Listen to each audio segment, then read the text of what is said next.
अस्सलाम वालेकुम व्यूअर्स, मैं हूं ज़ुबैर अपने यूट्यूब चैनल और फेसबुक पेज वाइट मार्बल सुमन खड़ से ऑनलाइन। दोस्तों, ये करारा वाइट पड़ा हुआ है जिसे हम थंडर वाइट भी बोलते हैं या साफोतंग या लाइन वाला माल भी बोलते हैं। ये लाइनिंग शेड के साथ हमारे पास अवेलेबल है। करारा वाइट या थंडर वाइट या साफोतंग या लाइन वाला माल बहुत खूबसूरत लाइनिंग शेड के साथ मौजूद है। इस वक्त हमारे पास इस पर मैंने पानी डाला हुआ है और इसका मतलब ओरिजिनल शेड नज़र आ रहा है। इसमें बहुत खूबसूरत बुकमेज भी बन सकता है। अगर आप इसमें बुकमेज बनाना चाहें तो वो भी बन सकता है। इसमें मैंने पानी डाला हुआ है, आप लोगों को इसका शेड नज़र आ रहा है, बहुत खूबसूरत शेड के साथ है, बहुत खूबसूरत लाइनिंग शेड में।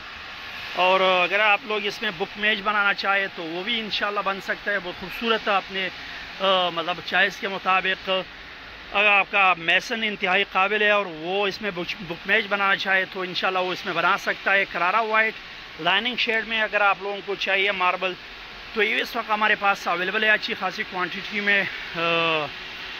लोकेशन में अपनी मेंशन कर देता हूँ। लोकेशन हमारी सुमन खड़ मार्बल इंडस्ट्री शब कदर की लोकेशन है। ये 4 सुथरी साइज़ तैयार माल हमारे पास पड़ा हुआ है 4 सुथरी साइज़ में। अगर आपको घर के लिए लाइनिंग शेड में चाहिए तो इस वक्त हमारे पास अवेलेबल है। प्राइस इसकी की तरफ आते हैं तो प्राइस इसका हमने इंतहाई मुनासिब रखा है। 4 सुथरी साइज़ करके ये आप लोगों को 120 रुपये पर स्क्वायर फीट के हिसाब से मिलेगा। इसके साथ हमारी रिक्वेस्ट है कि हमारे यूट्यूब चैनल और फेसबुक पेज को ज़रूर सब्सक्राइब कीजिए। मिलते हैं इंशाल्लाह नेक्स्ट वीडियो के साथ, तब तक के लिए अल्लाह हाफ़िज़।